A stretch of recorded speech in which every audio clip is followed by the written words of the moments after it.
Assalamualaikum warahmatullahi wabarakatuh. Bismillahirrahmanirrahim. Innal hamdalillah nahmaduhu wa nasta'inuhu wa nastaghfiruh wa na'udzu billahi min syururi anfusina wa min sayyiati a'malina. May yahdihillahu fala mudhillalah wa may yudlil fala hadiyalah. Asyhadu an la ilaha illallah wahdahu la syarikalah wa asyhadu anna Muhammadan abduhu wa rasuluh. Allahumma salli ala Muhammad wa ala ali Muhammad.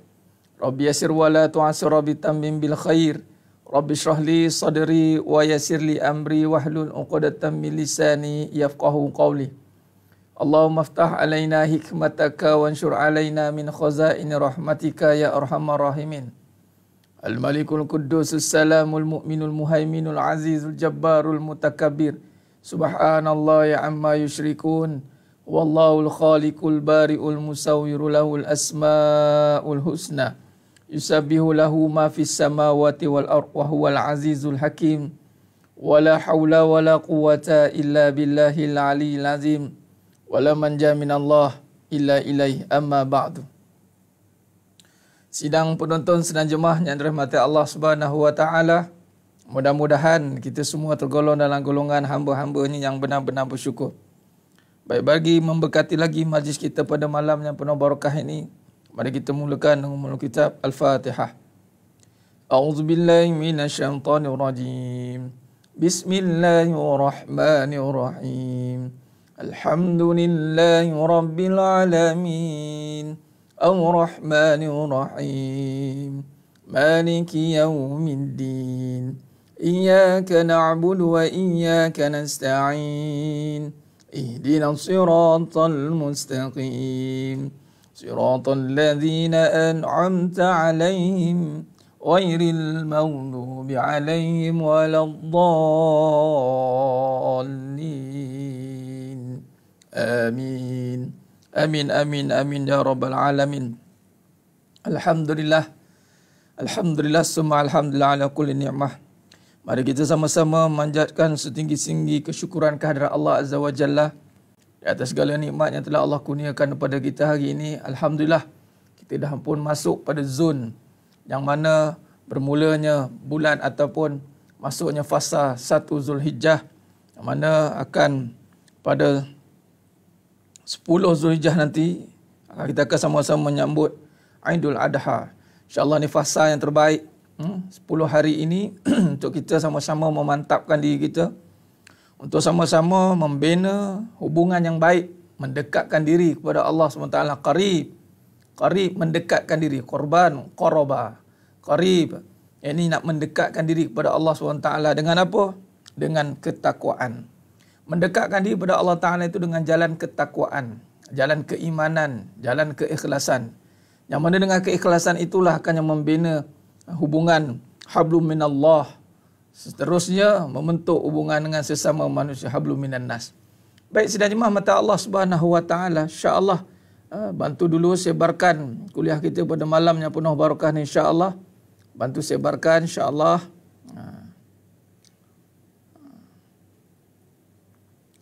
Baik, insya-Allah. Pada yang dah menonton, alhamdulillah, terima kasih kepada yang dah menonton bersama dengan saya pada malamnya penuh barakah ni, alhamdulillah. Terima kasih.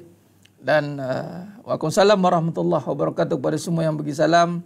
Ahlan wa sahlan wa marhaban bikum pada yang baru mengikuti live kita pada malam ini, insya-Allah. Baik, insya-Allah sidang jemaah mata Allah Subhanahu taala, pada malamnya penuh barakah ni kita akan sama-sama menyambung kajian ilmu kita, insya-Allah.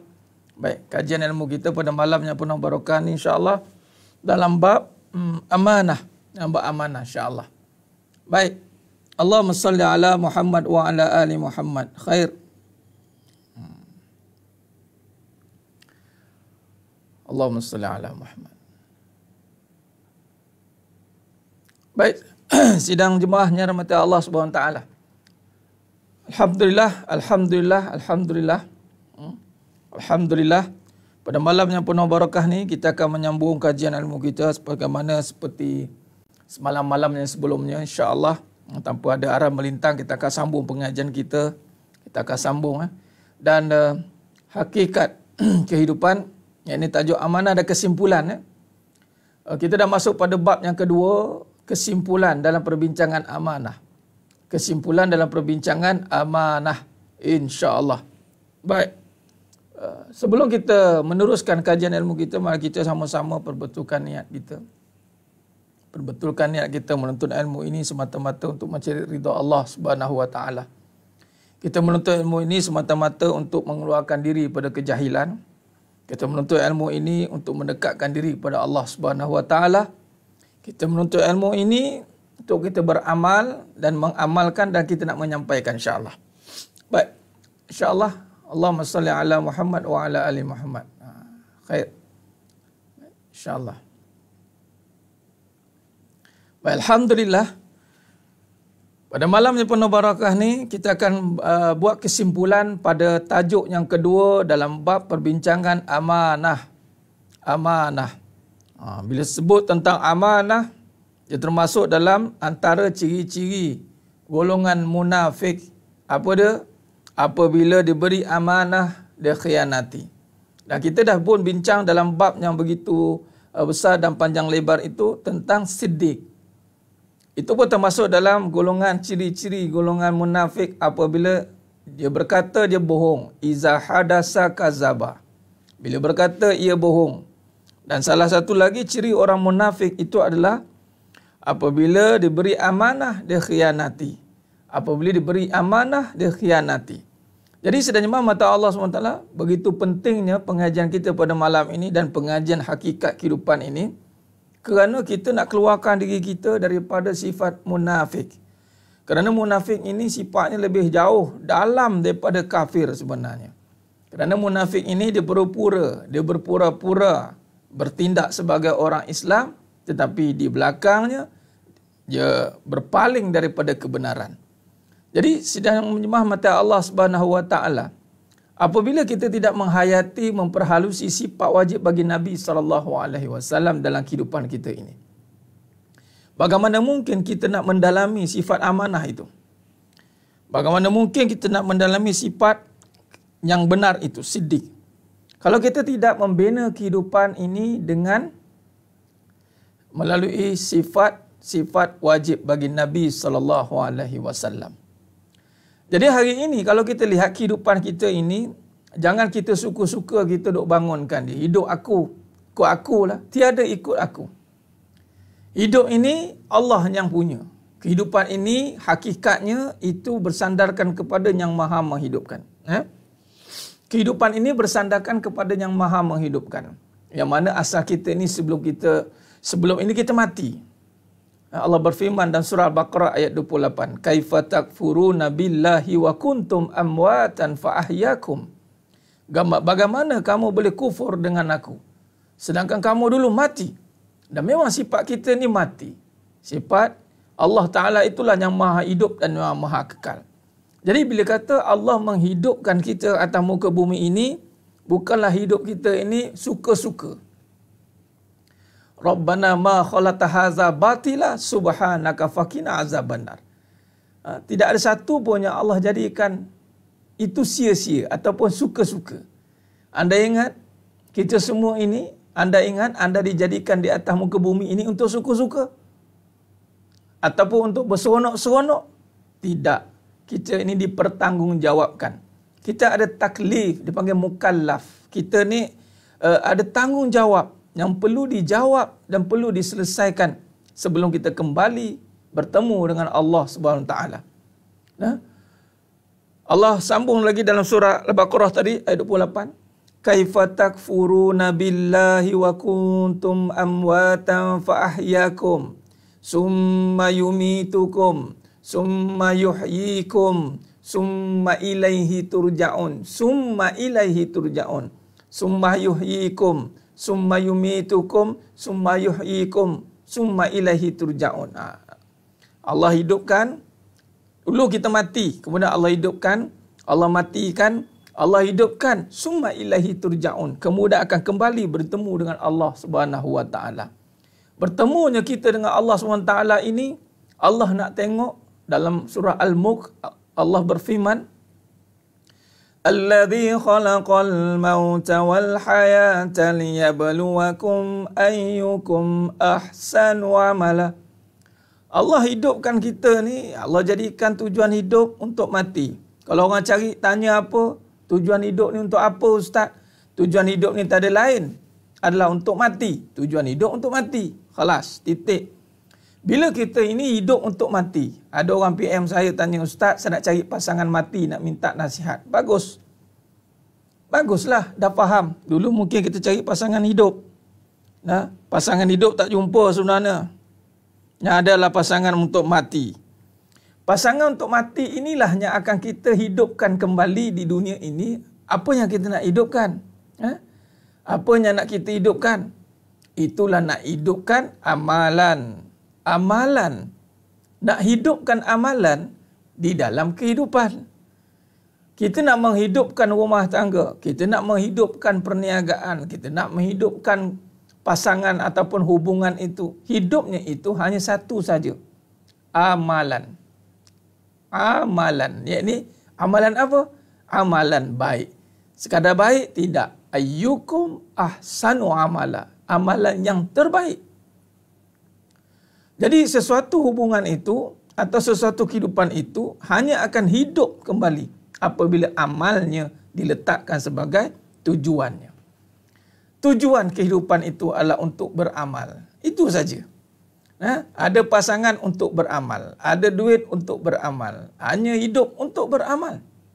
Itu saja. Tak ada perkara lain yang ada dalam kehidupan ini, melainkan hanya amalan semata-mata. Dan hanya itulah yang akan kembali kita bawa jumpa Allah Subhanahu Wa Taala. Persoalannya, adakah kita amanah dengan tanggungjawab melakukan amal soleh itu? Itu persoalan dia. Nampak? Adakah kita amanah dalam melaksanakan tuntutan yang Allah suruh itu? Apa dia? Amal soleh.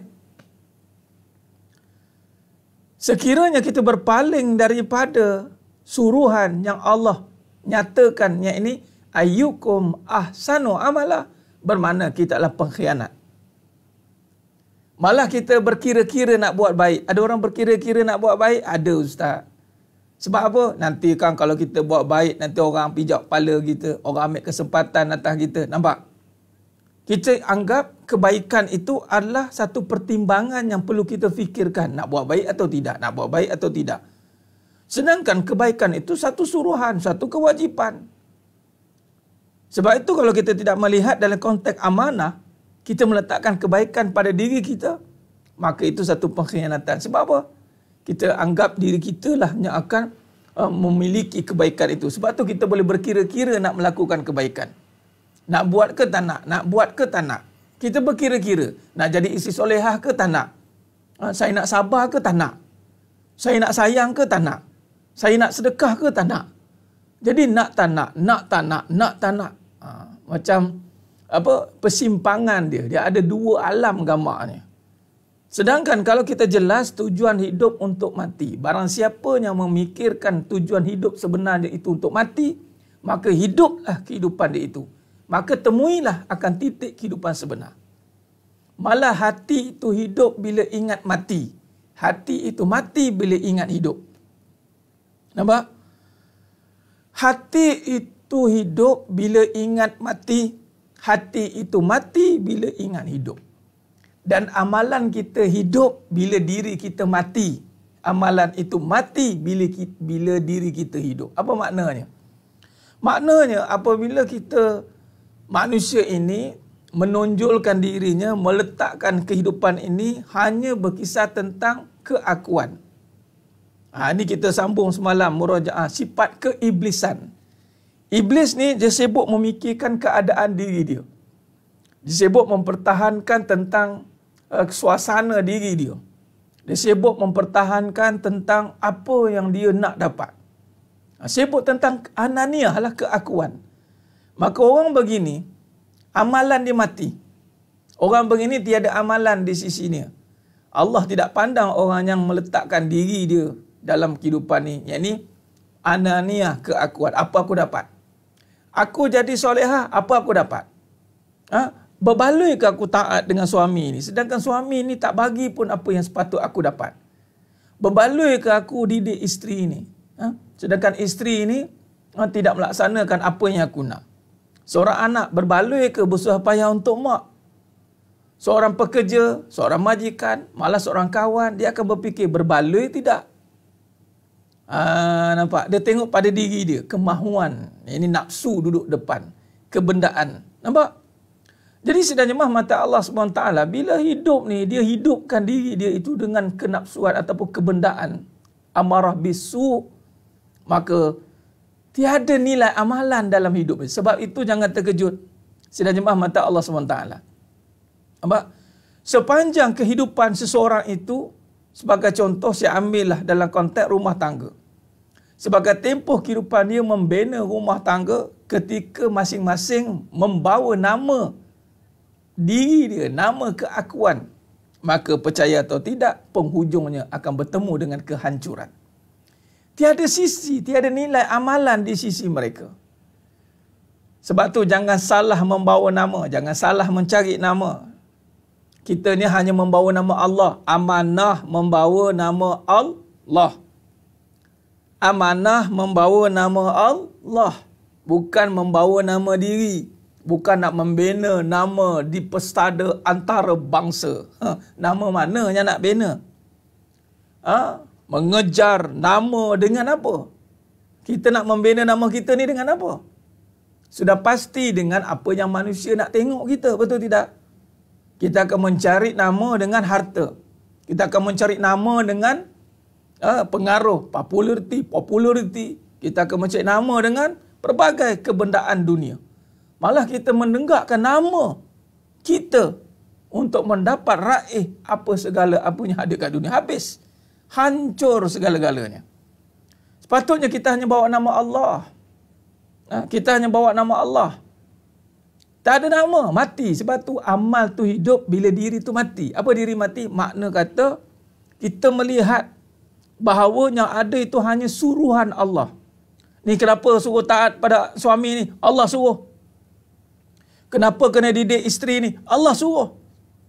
Jangan senang-senang, jangan suka-suka. Kata tanah dia tinggal. Jangan suka-suka. Saya banyak dapat laporan ni. Banyak dapat laporan ni saya. Allahu Akbar.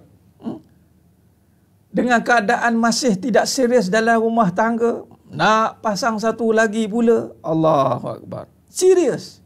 Jangan suka-suka. Sebab semua tu akan ditanya. Kita nak bawa nama Allah. Kebaikan itu bukan suka-suka. Nah, bukan kerana nama.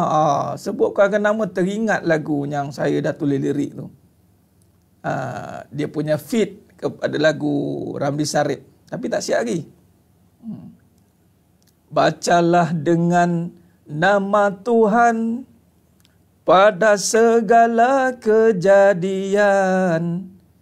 Bacalah dengan nama Tuhan kerana Dia yang menjadikan. Dengarlah wahai teman, dengarkan bersama. Kita ini bermula tiada. Itu dia lagu tu. Lagu tu bukan kerana nama. Kerana sifat kasih pada sesama insan yang menyatakan erti. Apa tu? Sambunglah. Ada lagi lirik dia. Tu dia. Bukan kerana nama. Nanti kita sambung. Baik. Jadi sedang jemaah mata Allah SWT dah ada 3 lagu dah sepanjang PKP ni. Lagu pertama, Hakikat Cinta. Kedua, Muhammad Kekasih Allah. Hakikat Cinta ni bagus untuk lagu Aidil Adha ni. Aidul Adha. Kerana Aidul Adha menceritakan tentang hakikat cinta tiada nama. Tak ada nama. Yang ada hanya nama Allah. Allahu Akbar, Allahu Akbar, Allahu Akbar. Nama Allah ya. Ketika itu melaungkan, melantunkan kebesaran Allah Ta'ala. Hanya nama Allah saja ada. Cinta yang hakiki dan yang sebenar itu hanya cinta Allah. Membawa nama itu tanggungjawab menghidupkan agama Ustaz. Benar, membawa nama itu yakni nama Allah, menghidupkan segala suruhan Allah, meninggalkan segala larangannya. Nampak? Tu lagu hakikat cinta tu kan. Cinta itu bukan di mata, cinta itu di dalam jiwa. Jiwa itu miliknya selamanya. Kepada dia segalanya, itulah cinta. Nampak? Baik. Yang ketiga, lagu bukan kerana nama. Kita hanyalah hamba. Tajuk lagu yang ketiga ni adalah kita hanyalah hamba. Iqra. Kan kita kan pengajian hakikat kehidupan ini terasnya adalah Iqra. Iqra bismi rabbikal ladzi khalaq. Bacalah dengan nama Tuhanmu pada segala kejadian. Bacalah dengan nama Tuhan pada segala kejadian. Bacalah dengan nama Tuhan kerana Dia yang menjadikan. Dengarlah wahai teman, dengarkan bersama. Aku menulis. Tu aku menulis kan. Tapi yang ini kita bermula, asalnya tiada. Gitu dia. Baik, insya-Allah itu kita sambung nanti. Baik. Jadi sedang jemaah mata Allah SWT. Lagu itu suci dan debu. Ya, ada. Iqra. InsyaAllah selingan-selingan. Itu pun lirik itu semuanya berkenaan dengan apa yang kita bincangkan. InsyaAllah. Muhammad kekasih Allah. Ya, insyaAllah. Baik, jadi sedang jemaah mata Allah Subhanahu wa taala. Dia benar, lirik yang kita insya-Allah Allah ilhamkan itu berkenaan dengan apa yang kita bincangkan tentang hakikat kehidupan ni. Tentang hakikat cinta. Ramai orang tertipu dengan cinta. Sebut saja cinta, ingat manusia. Sebut cinta, ingat manusia. Tak amanah tu. Khianat. Khianat dia dengan cinta. Nah, bila sebut cinta, itu kembalikan kepada nama empunyanya. Apa dia? Maha mencintai. Wadud, Rahman, Rahimi. Bila kita berbalik kepada empunya nama, asal muasalnya itu, yang ini kembali kepada Asma'ul Husna, maka dia akan kembali kepada Allah Azza wa Jalla. Barulah kita boleh tunduk kepada suruhan Allah Ta'ala kalau kita nak mencintai dan dicintai. Kita tidak akan pergi kepada manusia, kita pergi kepada Allah dulu. Ini tidak, dia pergi manusia dulu. Dah kecewa baru cari Allah. Ada yang, yalah, kan? Ada. Saya dah kecewa Ustaz. Saya dah kecewa, saya nak disayangi. Dah kecewa dengan manusia baru cari Allah. Allahu Akbar. Apa anda ingat Allah ini hanya pakai di saat kritikal saja? Bila kita nakkan Allah ni? Bila dah tak dapat manusia baru cari Allah. Bila dah tak ada duit baru cari Allah. Bila dah orang lain pulaukan kita baru cari Allah. Itulah masalahnya. Kebanyakan yang kita ini, kebanyakan ni sebahagiannya lah, tak semualah. Bila sebut Allah saja, kesedihan, tangisan. Sebab apa? Sebab dia letakkan Allah itu di saat kecewa. Bila gembira, lupa lara, hara. Tengah gembira seronok, ingat suami. Tengah seronok, ingat duit. Seronok, ingat benda. Seronok ni semua ingat makhluk. Di saat Allah uji, makhluk benci. Di saat Allah uji, duit lari. Di saat Allah uji, keadaan tidak menentu. Baru cari Allah. Maka kita ni cari Allah dengan keadaan kita dah terdesak. Sebab tu kita letakkan Allah Ta'ala tu sebagai saat bendanya, beratnya Ustaz, kecewanya, ya Allah sedihnya, kenapa begini berlaku? Itu kerana dosa-dosa kita.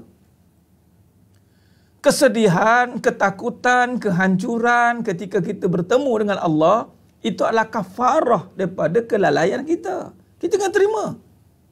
Sewaktu awal dulu, sewaktu Allah berikan kesenangan, kelapangan, kita lupa Allah. Ghaflah, lalai.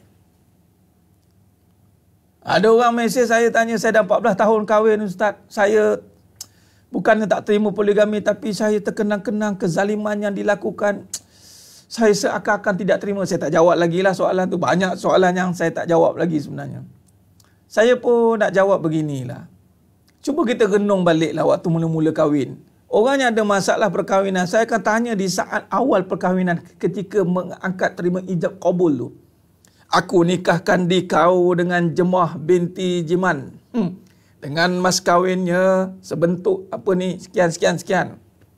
Maka si Liman pun terima. Aku terima nikahnya Jemah binti Jiman dengan sekian-sekiannya tunai. Pum, ingat siapa waktu tu? Waktu aku terima tu ingat siapa? Waktu terima tu. Tak ingat lain dah. Waktu itu tak ingat lain dah. Ustaz, saya tak boleh ingat lah balik. Dah lama sangat kahwin lagi. Kalau agak-agak nak ingat perkahwinan tu macam mana, kahwin lagi. Kahwin lagi sekali. Biar isteri yang pertama pun mengimbau kembali saat pernikahan itu, ingat apa? Tu cara dia. Lupa. Bila dah lama sangat kita lupa, lalai, jauh daripada Allah, Allah datangkan ujian, kesakitan, baru kita baru baik saya panggil, baru cari Allah. Sebab tu jangan datang kepada Allah di saat kita kecewa. Jangan. Walaupun memang itulah solusi yang terbaik, itu bila kecewa cari Allah. Tapi kita bimbang bila dengan kekecewaan dia jumpa Allah, maka dia akan lebih jauh. Sebab itu berhati-hati. Yang mana-mana sedang kecewa melalui trauma, pernah kena macam-macam lah trauma, pengalaman-pengalaman yang memeritkan, minta tolong bersihkan dulu. Takhalli, bersihkan dulu. Jangan jumpa Allah dengan kekotoran-kekotoran itu. Jangan. Sebab dia akan jadi fitnah yang besar. Jadi sedang mata Allah SWT. Tak mampu nak hadapi baru nak ingat Allah. Ya, kita ni nak Allah ni dengan keadaan kita dah terdesak. Cuba kali ni kita ubah paradigma kita. Kita ubah perspektif kita. Kita nak Allah di saat kita senang. Dan bukan sebab susah. Sebab Allah lah segala-galanya. Nah, ini kadang-kadang belajar agama sebab kecewa. Dah kecewa. Dulu masa lantak harta banyak-banyak, lupa tak ingat dunia.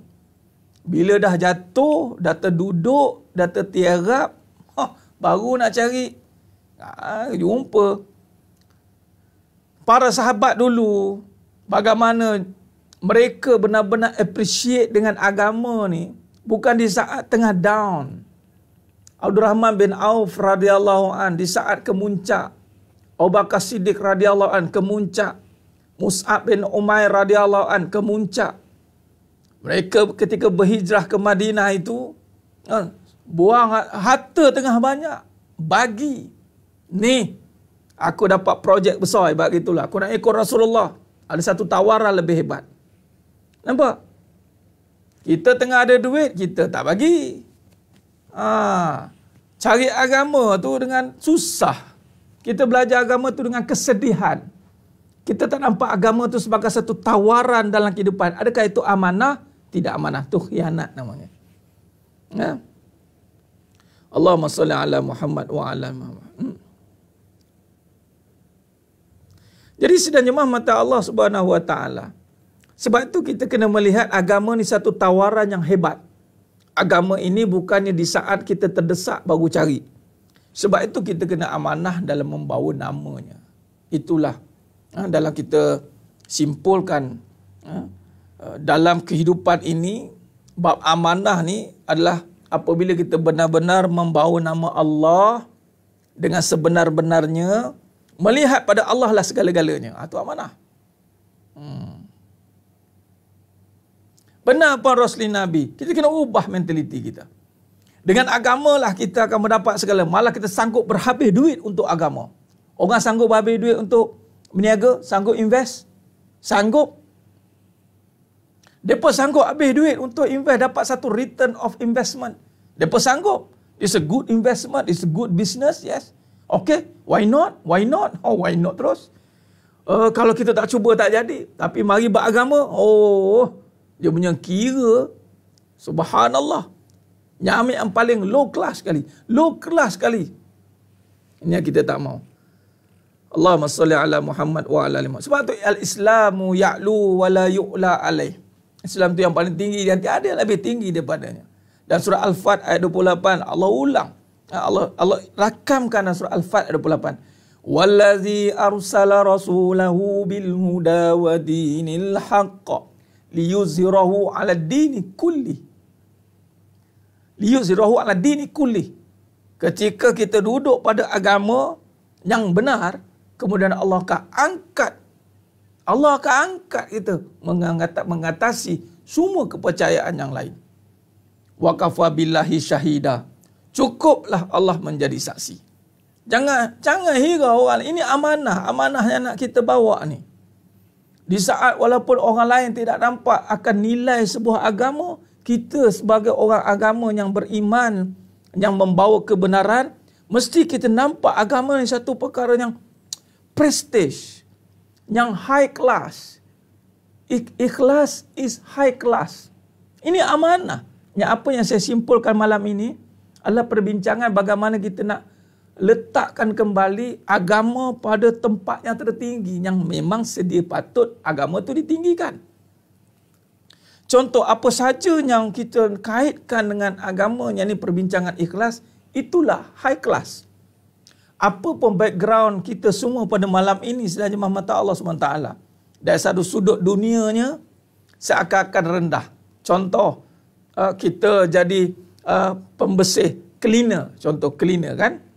Tetapi seorang cleaner itu membersihkan walaupun kerjanya nampak ringkas. Tetapi kerana dilakukan, dia melihat dengan iman, maka pekerjaannya itu high class. Di saat kedudukannya itu dari sudut dunia nampak high class, duduk di tingkat 100, tingkat yang tinggi, tetapi di saat itu riaknya pun meninggi juga, maka itu low class. Di saat seorang wanita itu tempatnya itu hanya di rumah saja, di rumah dan tidak dikenali sesiapa pun. Lalu dia melakukan ibadah itu, berkhidmat dengan suami walaupun tidak dikenali, maka itulah high class. Dengan hatinya ikhlas, maka itulah high class.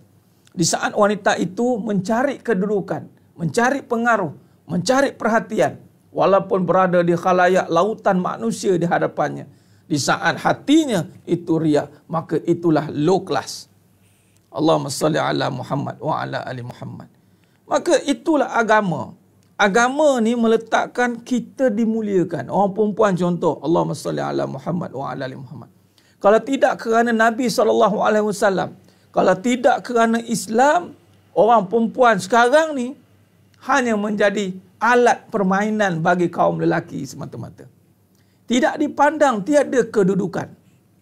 Tapi kerana Islam, kerana Allah Ta'ala merakamkan dalam Al-Quran surah An-Nisa, maka agama meletakkan, Islam meletakkan wanita di tempat yang tinggi. Tiba-tiba wanita mula mengada-ngada.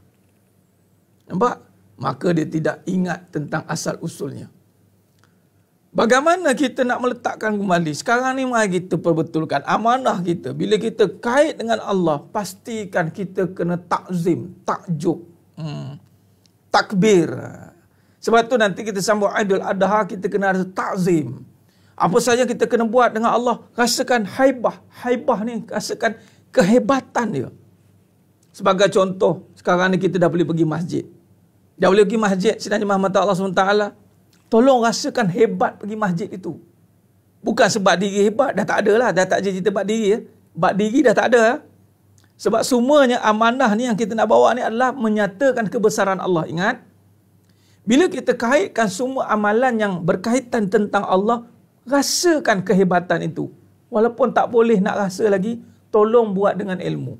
Rasakan hebatnya. Ya Allah, hebatnya lah Allah pilih mengaji ni. Ya Allah, hebatnya lah ya Allah. Contoh. Ya Allah, hebatnya lah. Nampak? Hebatnya lah boleh pergi masjid ni. Ya Allah, hebatnya boleh dengar majlis ilmu. Apa saja yang berkenaan dengan Allah, dengan agama, dengan Islam, dengan semua perkara tentang Allah, hebat. Kita kena rasa hebat. Haibah ni panggil. Hebat. Dalam bahasa Melayunya, hebat. Ataupun ta'zim. Kita ada ta'jub dengan Allah Ta'ala. Kalau tidak, sampai bila? Siapa lagi yang nak membesarkan, meletakkan nilai? Sekarang ni dunia saja yang mengambil tempat kehebatan itu. Dunia yang mengambil alih kedudukan, kehebatan. Bawa kereta mewah, hebat. Ada rumah besar, hebat. Ada kedudukan tinggi, hebat.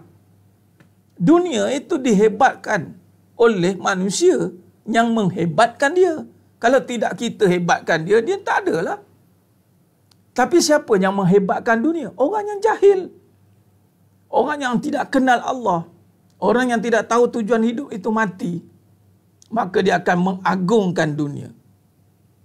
Sesiapa yang mengagungkan dunia, maka dia akan dihinakan di akhirat sana. Sesiapa yang mengagungkan akhirat di dunia, maka Allah akan muliakan dia di sana. Jadi sebenarnya mata Allah Subhanahu Wa Taala. Kita kena letakkan begitu. Apa sahaja yang berkaitan dengan agama, dengan Allah, dengan segala kaitan, nyatakan keseronokan itu dengan ilmu. Kita semua dapat ni dengan ilmu. Allahumma salli ala Muhammad wa ala ali Muhammad. Jangan kita rendah diri, hina diri di tempat yang tak sepatutnya kita hina. Jangan. Kita dah berada pada kedudukan agama yang benar, maka itulah kemuliaan. Kita ni tidak mulia. Kita ini hina. Tidak mulia, tiada kemuliaan, tiada apa kelebihan. Tetapi dimuliakan dengan agama. Dimuliakan dengan Allah. Tidak sesekali dengan dunia. Kalau kita lihat, kalau dunia itu tidak menyebelahi kita, nasib dunia tidak menyebelahi kita, maka jangan gusar, jangan gundah, jangan gulana. Kerana dunia memang tidak dijadikan di sebelah kita. Dunia berada di belakang kita. Bal tu'sirunal hayatad dunya wal akhiratu khairun wa abqa. Tapi manusia bahkan Allah kata dia akan beratkan dunia. Tapi orang beriman, dia tidak akan nampak dunia dah. Malah dia akan gunakan dunia untuk agama. Dia panggil memperalatkan dunia. Nampak? Kita kena memperalatkan dunia tu, tuan-tuan. Senerjemah mata Allah Subhanahu Wa Taala.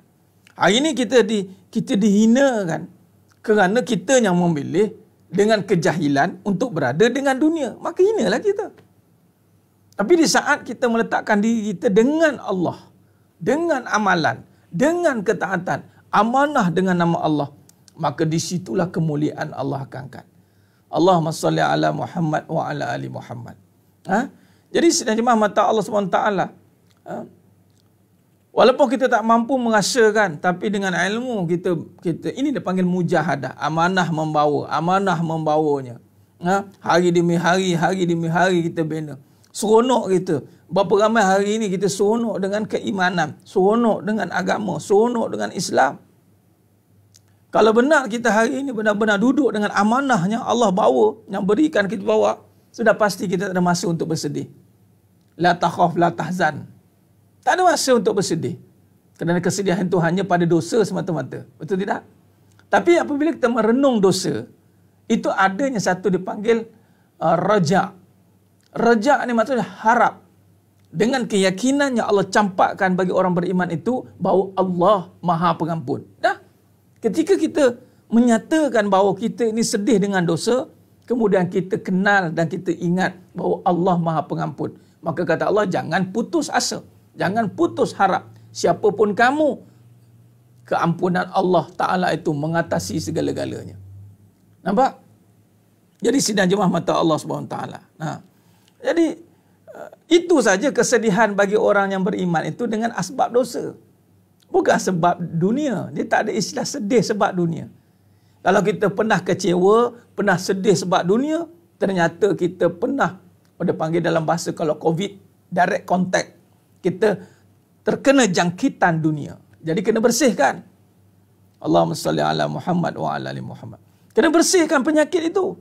Sebab sesiapa yang pernah melalui kekecewaan dengan dunia, kesedihan dengan dunia, kecewa dengan rumah tangga, kecewa dengan perniagaannya, kecewa dengan hubungan sesama manusia, kecewa, sedih. Maknanya dia pernah melalui zaman ataupun keadaan cinta dunia, direct contact dengan dunia. Caranya adalah pembersihan. Bersihkan, keluar, buang balik perkara-perkara yang merosakkan itu. Sedih kita sebab dosa saja. Tapi bila sebab dosa, Allah Ta'ala meletakkan Allahumma innaka afuwun tuhibbul afwa fa'fu anni.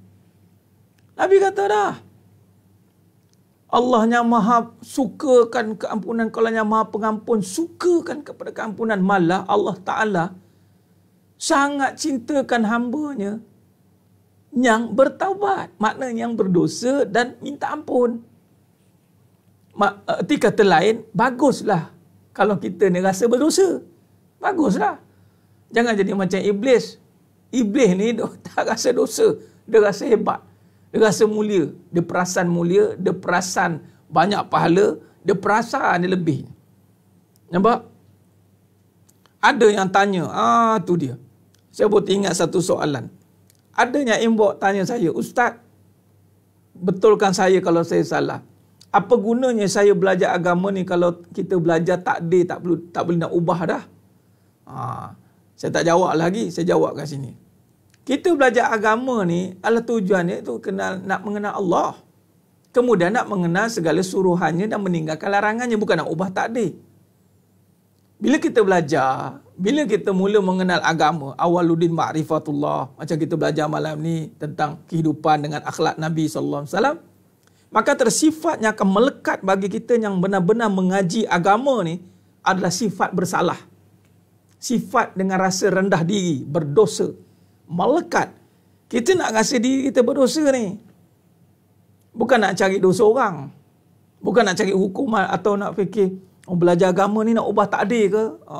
Saya solat ni nak jadi senang ke? Nampak? Saya beramal zikir-zikir ni supaya saya dapat habuan ke? Dah. Apa yang kita buat hari ni, kita nak nampak diri kita ni berdosa. Tu je. Bersalah. Barulah kita boleh jumpa Allah. Hanya orang yang bersalah je boleh jumpa Allah. Mana ada orang yang tak bersalah? Melainkan itu Nabi SAW maksum. 70 kali istighfar. Maksum. Nabi Adam AS yang maksum pun, Rabbana zolamna anfusana wa illam taghfir lana wa tarhamna lanakunanna minal khasirin. Nah, Nabi Yunus, la ilaha illa anta subhanaka inni kuntu minaz zalimin. Torik nubuah semua, walaupun mereka semua diiktiraf sebagai yang maksum, tapi mereka rasa bersalah. Tapi kita ni yang hanya makan daun ketum, mabuk ketum dengan mak dia. Dia buat muka tak bersalah pula tu. Relax. Yang lebih parah pula tu dia cari salah orang. Yang lebih parah tu dah lah salah sendiri, melambat-lambat. Sempat lagi cari salah orang. Allahu Akbar. Ini pesen apa ni kadang-kadang manusia ni.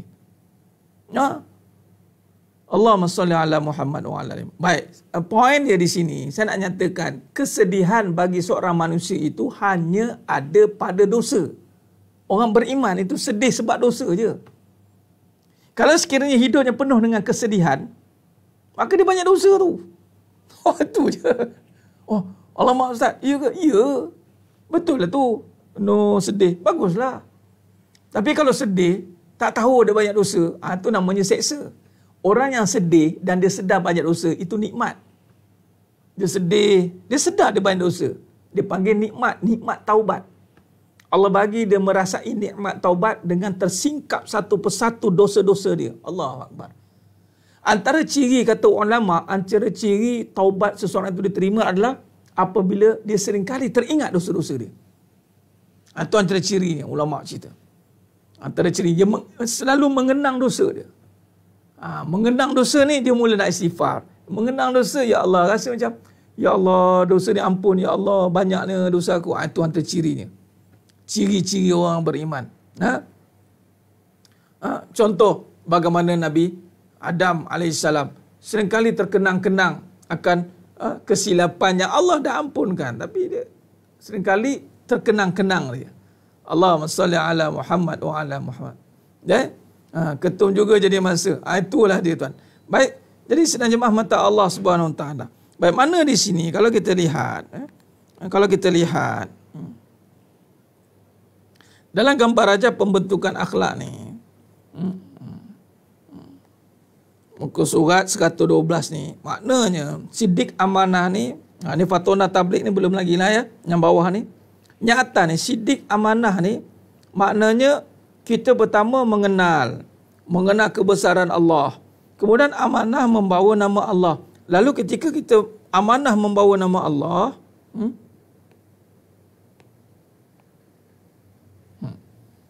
bila kata amanah membawa nama Allah, ni yang pertama. Ini yang kedua.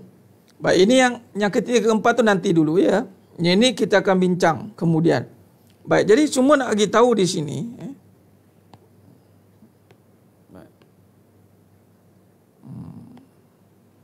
Baik, ini yang pertama, ini yang kedua. Adapun kita sekarang membincangkan tentang pembangunan akhlak. Adapun kita sedang membincangkan pembangunan akhlak. Akhlak ini yang kita nak bina dan akhlak inilah yang mengikut kepada akhlak nubuwah. Akhlak Nabi SAW. Baik. Bila kata sidik, sidik ini bab jiwa. Jiwa ini atau arti ini bab akal, fikiran. Fikiran. Atau dalam bahasanya adalah akal. Nampak? Baik, jadi sidang jemaah mata Allah Subhanahu Taala, kalau kita lihat di sini, apabila jiwa sudah dibangunkan kebenaran, akal atau fikiran ini duduk pada ketentuan yang mana tunduk pada segala suruhan dan larangannya, maka barulah akal ini mampu membawa atau menundukkan nafsu.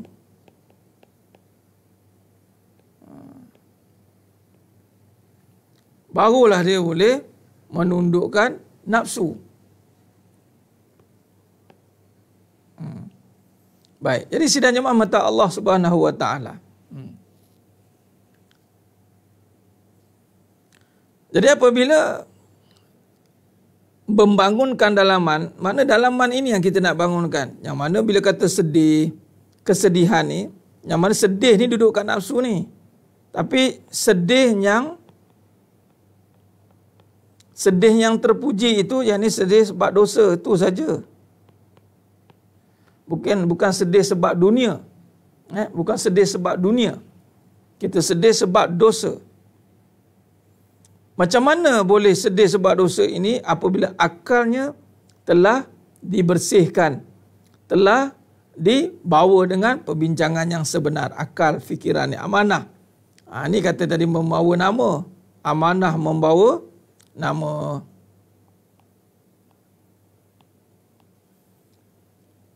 Nama siapa yang nak bawa ni? Itu nama Allah. Baik, sidang jemaah mata Allah Subhanahu wa taala. Maka di sini kalau kita lihat,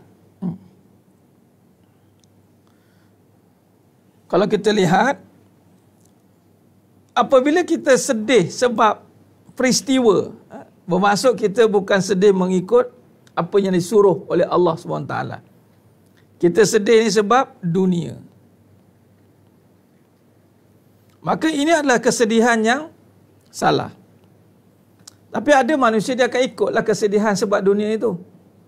Dia sedih sebab dunia lah. Allahumma salli ala Muhammad wa ala ali Muhammad. Bagaimana nak sedih sebab dosa apabila dia boleh menundukkan nafsu dia, apabila dengan akalnya waras, jiwanya tegas, jiwanya jelas. Jiwanya jelas. Jiwanya jelas membawa kepada kebesaran Allah Subhanahu wa taala. Jadi sidang jemaah mata Allah Subhanahu wa taala. Kalau kita lihat di situ bagaimana manusia ini, kalau dia faham kedudukan ini, maka barulah tersusun kehidupan dia. Barulah tersusun kehidupan dia. Sallu ala Nabi. InsyaAllah. Allahumma salli ala Muhammad wa ala ali Muhammad. Allahumma salli ala Muhammad ya Rabbi salli alaihi wasallim. Allahumma salli ala Muhammad ya Rabbi salli alaihi wasallim. Allahumma salli ala Muhammad ya Rabbi salli alaihi wasallim. Allahumma salli ala Muhammad ya Rabbi salli alaihi wasallim. Allahumma salli ala Muhammad ya Rabbi salli alaihi wasallim. Dalam tempoh kita sepanjang menunggu ke 10 Zulhijjah ini, memang disunatkan untuk kita selawat banyak-banyakkan Nabi sallallahu alaihi wasallam. Kita perbanyakkan talbiyah dengan membesarkan Allah, la ilaha illallah Muhammadur Rasulullah. Ini antara bagaimana sidang jemaah mata Allah SWT mampu untuk menguatkan hati kita ni, insya-Allah. Allahumma salli ala Muhammad wa ala ali Muhammad, insya-Allah.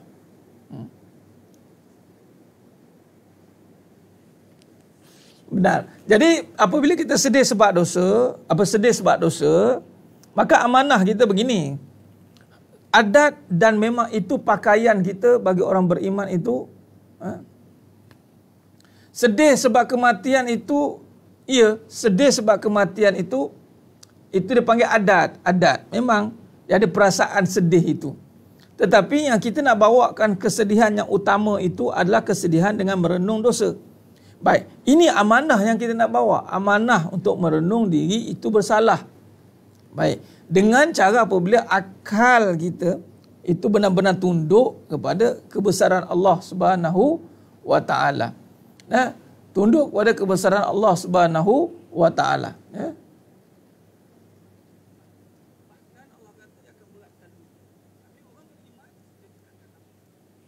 Baik.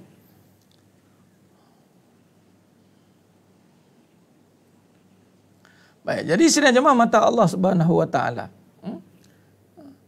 Sedih itu benar. Itu adat. Adatnya itu memang begitu. Sedih sebab dunia, sedih kematian itu adat. Tetapi keutamaan kesedihan itu adalah apabila kita meletakkan kembali kepada amanah yang utama.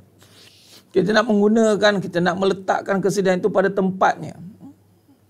Kita nak meletakkan kesedihan itu pada tempatnya.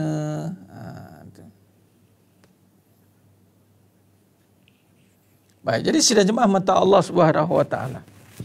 Khair, insya-Allah.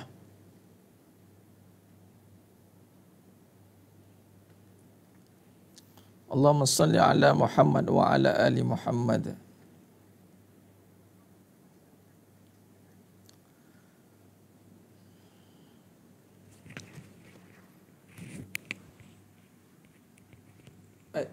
Kita take fast kejap, insya-Allah.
Allahumma salli ala Muhammad wa ala ali Muhammad. Khair.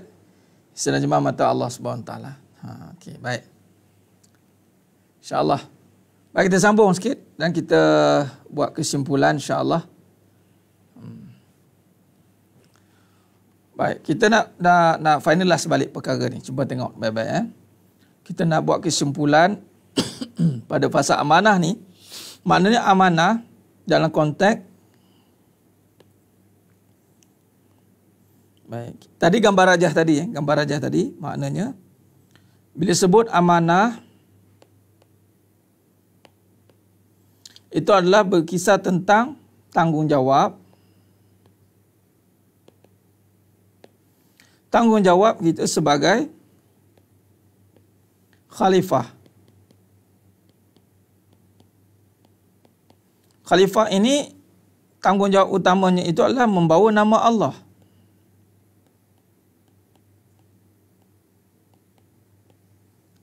Yakni membesarkan Allah.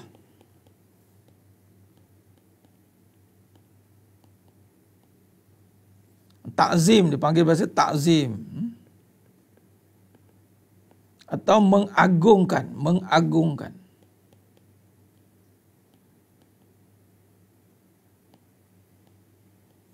Atau mengesakan.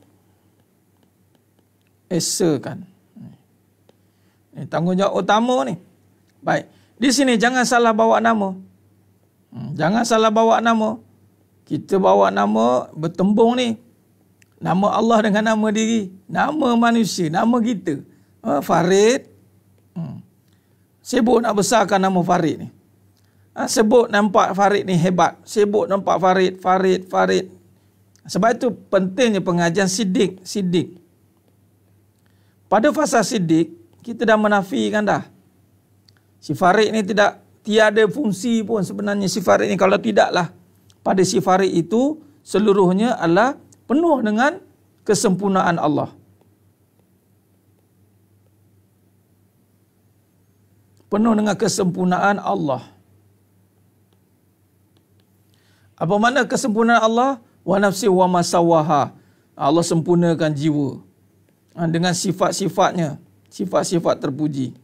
Maka menjadilah tanggungjawab kita. Menjadilah tanggungjawab si Farid ini, amanah si Farid ini, dia kena jadi hamba kepada, biasa kita sebut hamba kepada Allah. Ni saya guna hamba kepada kebaikan. Kerana kebaikan ini merujuk kepada jiwa. Ini amanah ni, hamba kepada kebaikan, yang ni husna. Dan kebaikan tu milik Allah. Jadi si Farid ni, dia tidak boleh berkira-kira nak buat kebaikan sebab dia hanyalah hamba kepada kebaikan. Tak boleh berkira-kira dalam menyampaikan ilmu. Tak boleh. Kerana hamba kepada yang maha memberi ilmu. Tak boleh berkira-kira nak menyayangi. Kena sayang sungguh-sungguh. Kerana Farid ni hamba kepada yang maha pengasih penyayang. Nak tolong orang tak boleh berkira-kira. Ada tenaga lebih. Si Farid ni kena tolong sungguh-sungguh. Sebab si Farid ini hamba kepada maha kuat. Maka kita hamba kepada kebaikan, jangan berkira. Janganlah berkira-kira. Atau janganlah mengada-ngada. Mengada-ngada dia. Apa saya dapat kalau saya sabar? Mula nak kena tu. Apa saya dapat kalau saya tolong? Apa saya dapat? Ya ilaha illallah. Sekarang mendapat kan? Sekarang mendapat kan banyak sangat. Banyak cegadak dia panggil. Jangan. Sekarang ni kita kena jelas kedudukan kita. Yang mana kita hanya hamba kepada yang maha pencipta.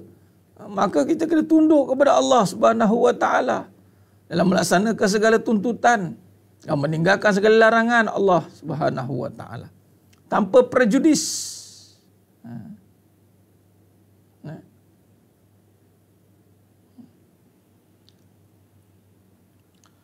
Allahumma salli ala Muhammad wa ala Muhammad. Khair.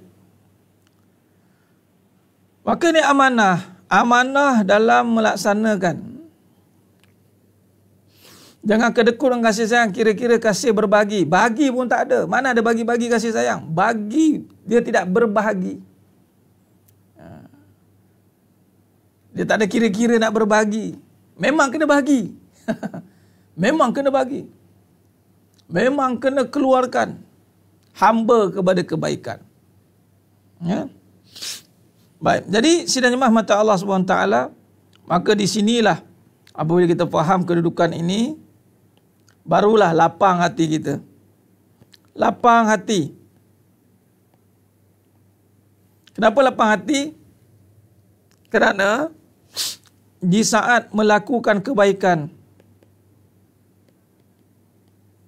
kita, ini yang paling lapang hati ni, yang amanah ni, bab amanah ni. Hati ni, bila kita amanah bawa nama Allah, ketika kita melakukan kebaikan, kita takkan mengharapkan balasan dan ganjaran manusia. Ini yang paling nikmat sekali. Allahumma salli ala Muhammad wa ala ali Muhammad.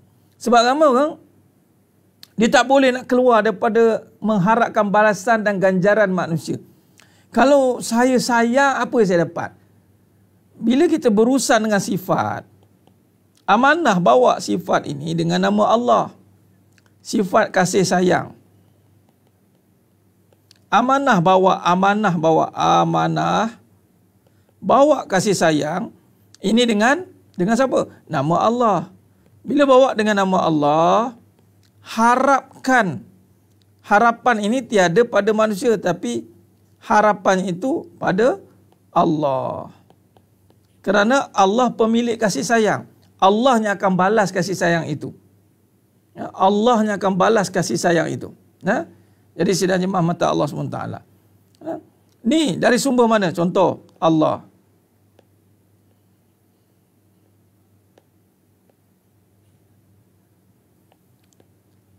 Ni, menyayangi ni. Okay. Bila menyayangi, kita dah nampak bahawa di sini kasih sayang itu ni maha kasih sayang. Baik. Bila kata maha kasih sayang di sini, di saat kita melakukan af'al, perbuatan menyayangi, kita kena melihat Allah Ta'ala yang membalas kasih sayang ini. Allah Ta'ala yang membalas.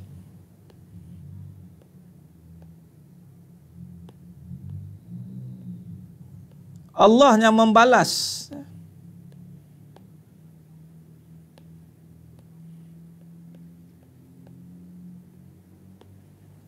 Balasannya dari Allah.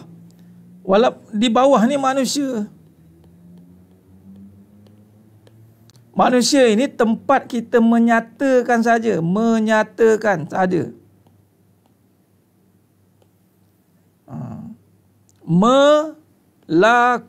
saja. Pegang benda ni, selesai masalah. Tetapi untuk kita dapat balasan dari Allah, sebab manusia tak ada. Manusia bersifat tiada. Allah yang bersifat ada. Ketika kita menyayangi manusia, itu mestilah refleksnya pada Allah. Ada macam tu. Allahumma salli ala Muhammad wa ala ali Muhammad.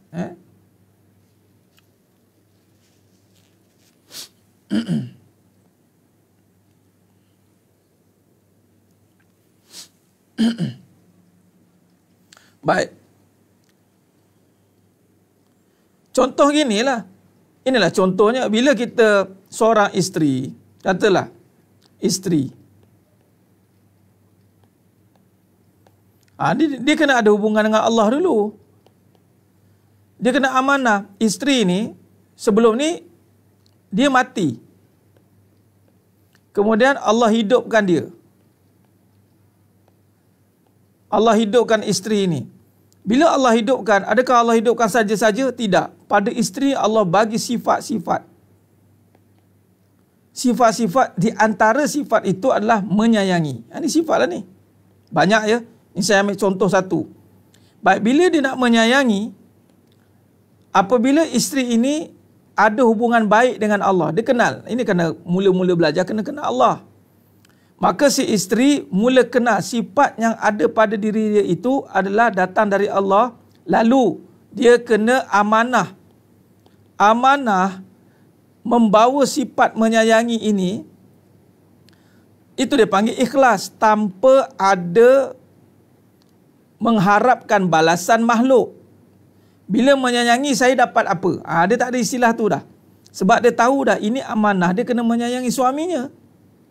Contoh, habis Ustaz, suami jahat ni macam mana? Contoh, suami jahat isu lain. Ini suami jahat, suami yang jahat. Suami jahat, nampak kadang-kadang tak amanah kita. Kita tak fokus. Kita tak fokus kepada tugas di sini. Sekarang ni tugas kita, seorang isteri itu, bila ada suami, dia wajib menyayangi. Wajib. Suami jahat, itu isu lain. Yang jahat, suami. Isteri jahat, tidak? Tidak. Kalau tidak jahat, menyayangilah dia. Habis Ustaz, nanti saya dizalimi. Nampak? Dia melihat makhluk yang mampu menganiaya dia. Sedangkan tidak.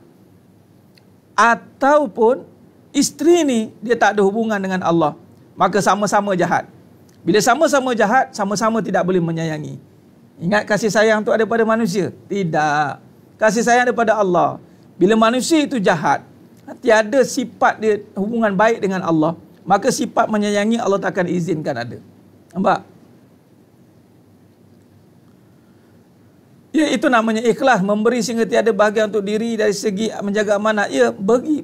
Itu nama ikhlas, mana beramal tiada ada diri. Tiada ada diri dah. Yang ada hanya kasih sayang. Diri hanya menyatakan, kan? Ini menyatakan sifat manusia ni hanya menyatakan dan melakukan. Nyatakan saja kasih sayang, lakukan saja kasih sayang. Itu maksud dia. Lakukan dan nyatakan, jangan takut. Melainkan kita tiada kasih sayang. Dah tak ada bau, betul. Dah orang tak ada kasih sayang, bermaksud dia tiada hubungan dengan Allah. Allah tak bagi dia. Allah tak izinkan dia untuk menyatakan kasih sayang. Sebab kasih sayang milik Allah. Jangan ingat kita boleh menyatakan. Habis Ustaz, yang tu duk buat-buat sayang tu, itu perasaan. Perasaan boleh. Allah bagi ujian, hilang kasih sayang itu. Perasaan-perasaan boleh lah. Ya? Contoh lagi, contoh.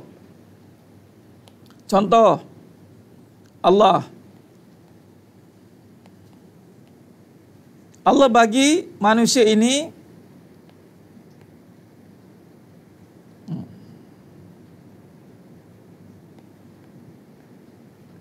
apa sifatnya? Sifat katalah kaya. Ini biasa kita guna sifat ini.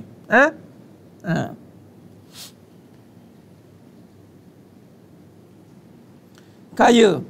Tetapi manusia dia nampak tak kaya ni. Ada itu kata amanah. Amanah bawa sifat kaya. Ni sifatlah. Amanahlah bawa sifat kaya. Amanah bawa sifat kaya itu dengan nama Allah. Sebab kaya itu dari Allah. Ini maha kaya.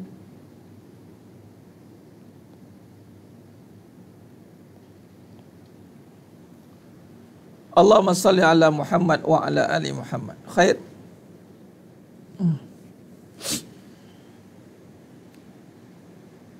Kita sayang cuma kadang-kadang teruji kesabaran. Itu nak uji kasih sayang lah. Ikhlas tak ikhlas, Puan Nurilani. Kalau benar kasih sayang itu ada Allah, dari Allah, kasih sayang itu tidak teruji dah. Disayang je. Teruji ni dia nak tengok kita ni yakin ke tidak. Itu saja. Adakah kita ada hubungan baik dengan Allah ke tidak? Kalau orang yang tidak ada hubungan baik dengan Allah, dia akan goncang kasih sayang dia.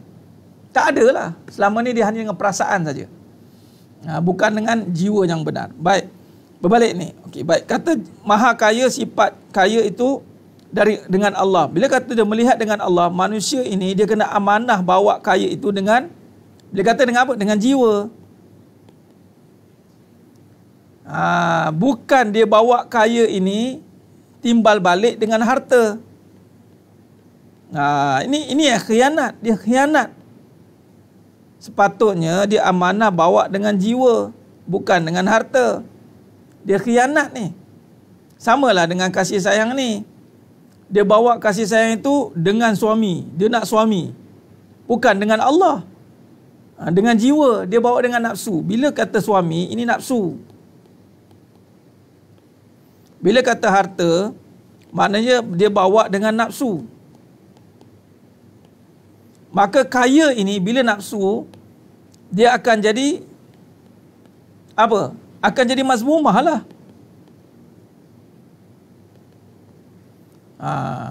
Datanglah pengagungan pada harta.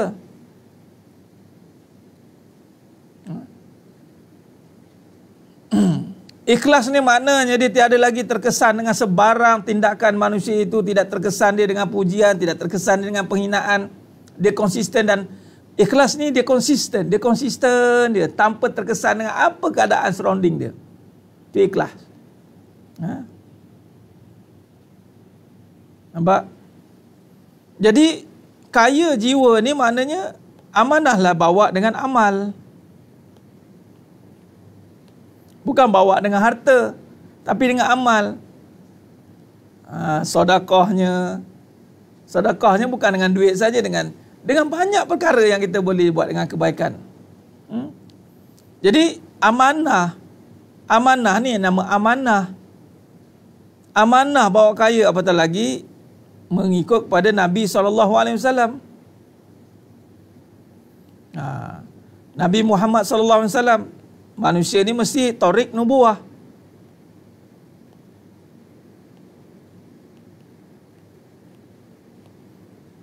Kenabian.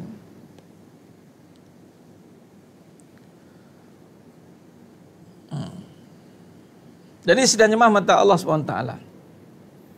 Baik, mana di sini barulah dia amanah membawa kaya itu tanpa ada campur tangan dengan manusia. Dia tidak mengharapkan kaya pada harta. Itulah amanah. Kaya itu dengan amalan. Kaya itu dengan amalan. Ikhlas itu dia akan puas. Ikhlas dia akan puas. Ikhlas dia akan puas. Kalau tak puas, maka tak ikhlas. Dan semua ini dia akan pergi pada ikhlas. Dia akan puas. Sebab ikhlas ni di hati. Sekiranya dia benar-benar ikhlas, hatinya akan puas. Kalau hubungan tu asyik tak puas hati je, mana hubungan tu tak ikhlas lah. Itu je lah. Puas hatinya. Kerana ikhlas ni, bagaimana boleh puas? Sebab ada Allah. Jadi, kalaulah dia tidak amanah, sekiranya dia tidak amanah, dia tak puas hati. Bermaksud, dia tidak amanah dengan hati dia. Dia tak amanah dengan hati dia lah. Hati ni sepatutnya kembalikan kepada Allah. Tetapi hati ni tidak dibawa begitu. Malah diketepikan. Malah diketengahkan nafsu. Dikedepankan nafsu. Tu jadi puas, tak puas lah tu. Bila nafsu ke depan ni jadi tak puas lah. Nampak? Jadi kalau berniaga tak puas, berkahwin tak puas, berkawan tak puas, asyik tak puas saja.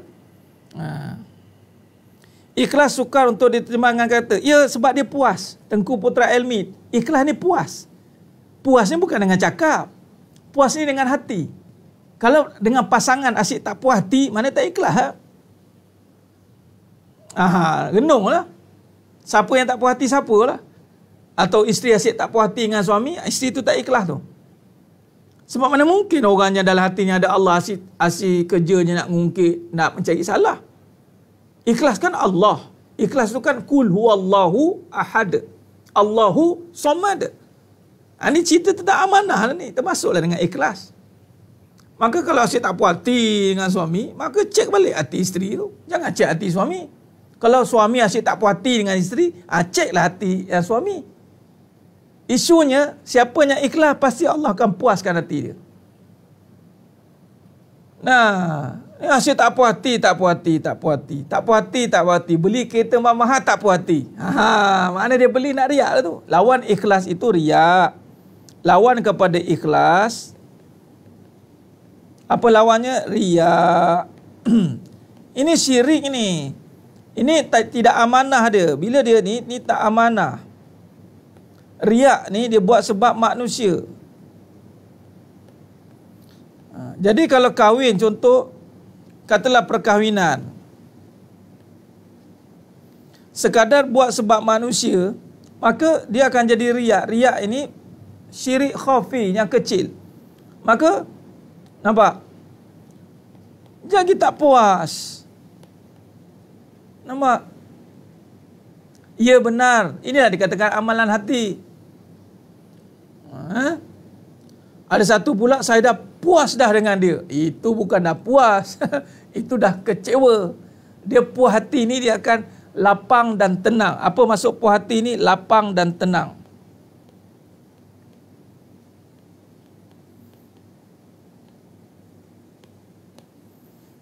Lapang dan tenang. Alam nashrah laka sadrak. Alam nashrah laka sadrak. Maka Allah lapangkan, tenangkan. Nampak? Hati jadi puas, hati jadi tenang. Jadi maknanya, apabila keadaan itu dia mampu terjemahkan. Nah, inilah dia amanah. Amanah dengan Allah. Duduk dalam apa jua situasi dan keadaan, dia tidak terkesan. Susah, tak merasa susah. Senang, tak merasa senang. Ni dia. Susah, tak merasa susah. Senang, tak merasa senang. Dia amanah ni. Kenapa? Kerana susah dan senang ini keadaan.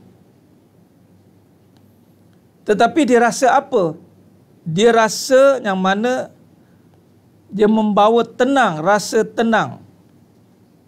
Oh, bagaimana dia rasa tenang? Kerana dia membawa hatinya melihat Allah dalam semua keadaan dia. Di saat dia susah, lalu dia melihat Allah, lalu Allah campakkan rasa tenang. Di saat dia senang, dia ingat Allah, Allah campakkan tenang. Susah, tenang, senang, tenang. Maknanya, orang yang amanah ini adalah orang yang tenang dalam dua-dua keadaan. Susah, rasa tenang, senang pun rasa tenang. Maka ketika senang, tenang ini menguasai keadaan dia, ini keadaan. Maka barulah dia duduk dalam keadaan amanah. Ala bizikrillah, ala bizikrillah. Itu yang dinamakan zuhud. Ya benar Tuan Akram. Inilah nama dengan zuhud. Dia tidak terkesan dengan keadaan. Ya. Allahumma salli ala Muhammad wa ala ali Muhammad. Khair. Okey. Jadi saya rasa cukup setakat itu dulu dalam perbincangan kita pada malamnya penuh barakah ni. InsyaAllah. Nanti kita akan sambung lagi dalam bab seterusnya. Bab yang ketiga, yakni bab fatonah. Dan masih ada kaitan dengan perbincangan amanah. Masih ada kaitan lagi ya. Cuma kita akan bincang dengan lebih mendalam dalam bab fatonah. Baik, insyaAllah. Terima kasih banyak di atas kesudian untuk melapangkan masa bersama-sama dengan saya pada malam ni. Duduk dalam majlis ilmu secara online, mudah-mudahan dengan niat yang benar, dengan kesungguhan yang ada, Allah terima kita sebagai amal yang soleh, amal yang terbaik dalam kita menuntut ilmu, insyaAllah. Jadi sedang jemaah minta Allah SWT, cukup setakat itu perbincangan kita pada malam yang penuh barakah ni.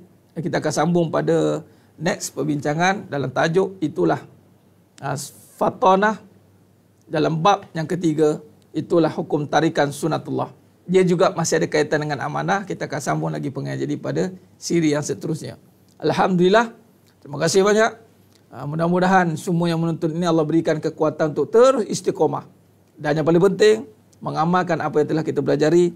Dan insyaAllah, pada masa yang sama, kita menyampaikan, kita jadi ejen kebenaran. Kita ajak ramai-ramai rakan dan taulan untuk bersama-sama di jalan kebenaran. Mudah-mudahan itu menjadi amalan kita, pahala kita untuk bekalan kita berjumpa dengan Allah Subhanahu Wa Taala. Mudah-mudahan semua yang menuntut pada malam ini Allah pilih, masukkan dalam syurganya tanpa hisap. Amin ya rabbal alamin. Baik. Rasa kejap lah pula. Tu dia. Memang macam tu lah. Cakap 3 jam pun tak selesai kan. Alhamdulillah, syukur. Baguslah rasa kejap dengan perkara ilmu ni. Jangan rasa bosan pula. Walah lama yang Ustaz cakap tak habis-habis. Tu something wrong tu. Baguslah rasa kejap. Bagus. Baik. Jadi syukur setakat tu, mohon maaf di atas segala kekurangan, terkasar kata, terkurang bicara, terkurang dalam penyampaian. Hanya Allah Ta'ala sajalah yang mampu menyempurnakan perbincangan kita pada malamnya penuh barakah, insya-Allah. Jadi cukup setakat itu perbincangan kita pada malam ini. Aku lu qauli hadza wa astaghfirullahalazim li wa lakum wa billahi taufiq wal hidayah. Wassalamualaikum warahmatullahi wabarakatuh. Kita tangguh dengan tasbih farah dan surah Ikhlas. Subhanakallahumma wa bihamdik asyhadu an la ilaha illa anta astaghfiruka wa atubu ilaik. Bismillahirrahmanirrahim. Wal 'asr innal insana lafi khusr illa alladhina amanu wa 'amilus solihat wa tawassaw bil haqq